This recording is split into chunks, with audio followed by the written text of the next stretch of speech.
মা ও ছেলের লড়াই ডাবগ্রাম ফুলবাড়ি বিধানসভায়। মা বিজেপির বিধায়ক তথা অপরিবর্তিত প্রার্থী এবং ছেলে তৃণমূলের প্রার্থী। মায়ের পায়ে হাত দিয়ে প্রণাম করে প্রচার শুরু ছেলের। ধর্মকে রক্ষার আশীর্বাদ মায়ের। ডাবগ্রাম ফুলবাড়ি বিধানসভার বিজেপি প্রার্থী শিখা চট্টোপাধ্যায় দীর্ঘ রাজনৈতিক জীবন কাটিয়েছিলেন তৃণমূল কংগ্রেসের হাত ধরে। তৃণমূলে থাকাকালীন এই বিধানসভার তৃণমূল প্রার্থী রঞ্জন শীল শর্মা তাকে মা বলে ডাকতেন। যদিও বা এখনও মা বলেই সম্বোধন করেন তিনি। পাল্টা শিখা চ্যাটার্জিও ছেলে বলেই সম্বোধন করেন। এবার মায়ের বিরুদ্ধেই তিনি প্রার্থী হয়েছেন রঞ্জন। শিলিগুড়ির এই বিষয় নিয়ে শুরু হয়েছে চর্চা। রঞ্জন শীল শর্মার সঙ্গে শিখা চট্টোপাধ্যায়ের কোনো রক্তের সম্পর্ক নেই, তবে সম্পর্ক রক্তের মা ছেলের সম্পর্কের থেকে এতটুকু কমও নয়। রঞ্জন শিখাকে মা বলেই ডাকেন, আর রঞ্জনকে নিজের ছেলের মতোই ভালোবাসেন শিখা। বহু বছরের সম্পর্ক দুজনে। এবার সেই মা ছেলে একে অপরের বিরুদ্ধে লড়াইয়ে দলের নির্দেশে নেমেছেন। 2011 এবং 2016 সালে পরপর দুবার ডাবগ্রাম ফুলবাড়ি থেকে জয় পায় গৌতম দেব। তিনি রাজ্যের মন্ত্রীও হয়েছিলেন, কিন্তু 2021 সালে শিখা চট্টোপাধ্যায় টিকিট না পাওয়ায় দল ছাড়েন। প্রয়াত মুকুল রায়ের হাত ধরে তিনি বিজেপিতে যোগ দেন। তারপর ওই কেন্দ্রে গৌতম দেবকে বিপুল ভোটে পরাজিত করেন। তাই এবছর শিখা প্রার্থী হয়েছে। এরই মাঝে আবার এই কেন্দ্র থেকে রঞ্জন শীল শর্মাকে প্রার্থী করেছে তৃণমূল। বুধবার নিউ জলপাইগুড়ি পৌঁছে কর্মীদের সঙ্গে মিশে যান রঞ্জন। ভিক্টরি চিহ্ন দেখিয়ে স্পষ্ট বার্তা দেন এই আসন ফের পুনরুদ্ধার করবেন তিনি। বৃহস্পতিবার বিদায়ী বিধায়ক শিখা চ্যাটার্জির বাড়িতে গিয়ে তাকে পায়ে হাত দিয়ে প্রণাম করে আশীর্বাদ নিয়ে প্রচার শুরু করেন রঞ্জন শীল শর্মা। অন্যদিকে বিদায়ী বিধায়ক শিখা চ্যাটার্জিকে আশীর্বাদে ধর্মরক্ষার কথা শোনা গেল। মা শিখা চট্টোপাধ্যায় বলেন, ওর সঙ্গে আমার অনেক পুরনো সম্পর্ক, ব্যক্তিগত সম্পর্ক একই থাকবে, কিন্তু রাজনীতির ময়দানে তাকে 1 ইঞ্চি জমি ছাড়া হবে না। আমরা কি কাজ করেছি তা ভোট বাক্সে প্রমাণ হবে। কি বলছেন বিজেপি প্রার্থী শিখা চ্যাটার্জি, শুনবো। ছেলেকে তো আপনাদের সামনেই আমি আশীর্বাদ দিলাম, আপনারা দেখলেন। একদম বারবার একটা কথাই বলছি যে ছেলেকে আমি আমার মনোভাবাপন্ন করতে পারিনি, এটা আমার ডিসক্রেডিট। এই যুদ্ধ হচ্ছে ধর্মযুদ্ধ। এই যুদ্ধ অন্য কিছু নয়, দেশ মাতাকে রক্ষা করার যুদ্ধ। এই যুদ্ধ মহিলাদের রক্ষা করার যুদ্ধ। কাজেই এই যুদ্ধে অবশ্যই ধর্মের জয় হবে, অধর্মের পরাজয় হচ্ছেই, এখানে কোনো তারা মা ছেলের সম্পর্কটা নিয়ে কেন করছেন আমি বুঝতে পারছি না।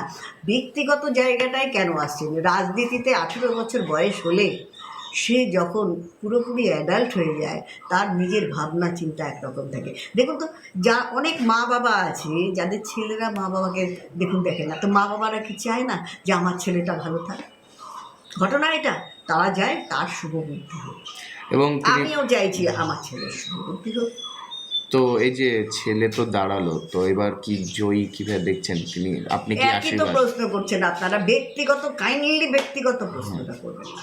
ব্যক্তিগত প্রশ্ন আর এটা আলাদা। আপনারা বিগত দিনেও তো দেখেছেন, আপনারা তো মিডিয়া, আপনারা তো জানেন কিভাবে সব কিছু হয়। অন্যান্য ফ্যামিলিগুলো দেখেনি, ঠাকুরনগর রয়েছে যেটা, একই ফ্যামিলির মধ্যে তৃণমূল কংগ্রেস ফ্যামিলির মধ্যে দ্বন্দ্ব বাঁধিয়ে দেয়। একটা কথা শুনে রাখি, যখন ওরা নিজেরা কোনো জায়গায় হালে পানি পায় না, তখন তারা পরিবারের মধ্যে ঢুকিয়ে দেয় রাজনীতি। এখানে তৃণমূল কংগ্রেস পরিবারের মধ্যে রাজনীতি ঢুকিয়ে, মানে এখানে কি তাই হলো? এখানে তাই হলো তো। মমতা ব্যানার্জি ওই সমস্ত দুর্নীতি করে, কূটনীতি করে কোনো লাভ হবে না, কোনো লাভ হবে না। মমতা ব্যানার্জি কোনো লাভ করতে পারবে না।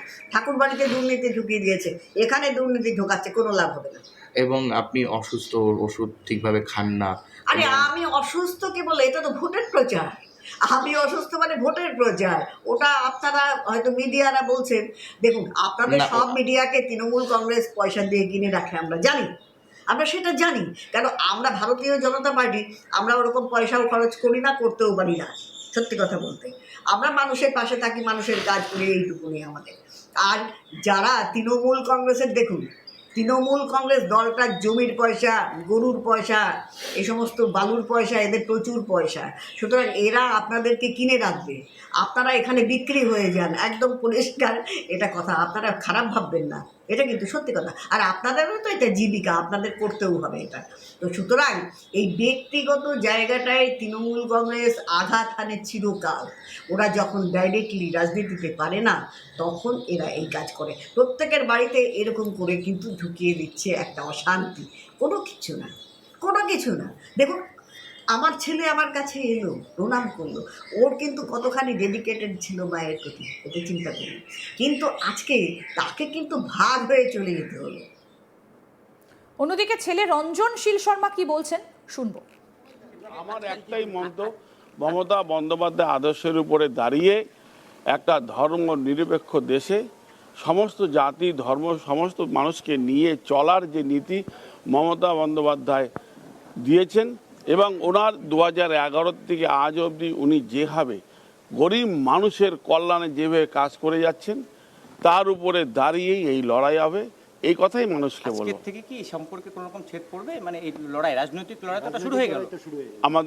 আমাদের এই সম্পর্ক এত ঠুনকো না, এত আবেগের উপরে দাঁড়িয়ে নেই, এই অনেক সুদৃঢ় সম্পর্ক। আমরা দেখি যে বিভিন্ন জায়গায় যে প্রচারে দেখা মানুষকে যায় একে অপরকে যে ব্যক্তিগত আক্রমণ করে, রাজনীতির বাইরে গিয়ে ঊর্ধ্বে উঠে। আমি কোনোদিনই ব্যক্তিগত আক্রমণের পক্ষপাতিত্ব ছিলাম না। আমার বক্তব্য যে আদর্শের উপর, কাজের উপরে, দীর্ঘ রাজনৈতিক জীবনে সমাজসেবার মধ্যে দিয়ে চলে এসেছি এখানে, মানুষের সেবার মধ্যে দিয়ে, এবং আমি কঠিন পরিশ্রম করে এসেছি এখানে। আমি 24 ঘন্টার মধ্যে 18 ঘন্টা পরিশ্রম করি এই মানুষের কাজের জন্য। তাই মানুষ এটা উপলব্ধি করেছে, উপলব্ধি করেই মানুষ সিদ্ধান্ত নেওয়ার জন্য অপেক্ষা করছেন। আপনারা ওয়েট করুন 4 তারিখ। কে জয় হবে, মান আছে? আপনি নিশ্চিন্ত জয় করুন। মমতা বন্দ্যোপাধ্যায়ের যে কাজ, মমতা বন্দ্যোপাধ্যায়ের আদর্শ, এই দেশকে ধর্মনিরপেক্ষ রাখা, অখণ্ড রাখা, জাতির সঙ্গে জাতির লড়াইকে স্তব্ধ করে দেওয়া, বর্ণের সঙ্গে বর্ণের লড়াইকে স্তব্ধ করে দেওয়া, বন্ধ করে দেওয়া। আমাদের প্রতিনিধি পার্থ প্রতিম দাস কি প্রতিবেদন তুলে ধরেছেন, দেখবো এবার। ডাবগ্রাম ফুলবাড়ি বিধানসভা কেন্দ্রে এবার রাজনৈতিক লড়াইয়ে নামলো মা ও ছেলে। না, তাদের মধ্যে কোনো রক্তের সম্পর্ক না থাকলেও দীর্ঘদিনে তারা রাজনৈতিক সঙ্গী যেমন, ঠিক তেমনিভাবে একে অপরকে মা বলে এবং আরেকজন ছেলে বলেই সম্বোধন করেন। ডাবগ্রাম ফুলবাড়ির বিদায়ী বিধায়ক শিখা চ্যাটার্জি এবারও এই অঞ্চল থেকেই প্রার্থী হয়েছেন। অন্যদিকে তৃণমূল থেকে প্রার্থী হয়েছেন রঞ্জন শীল শর্মা।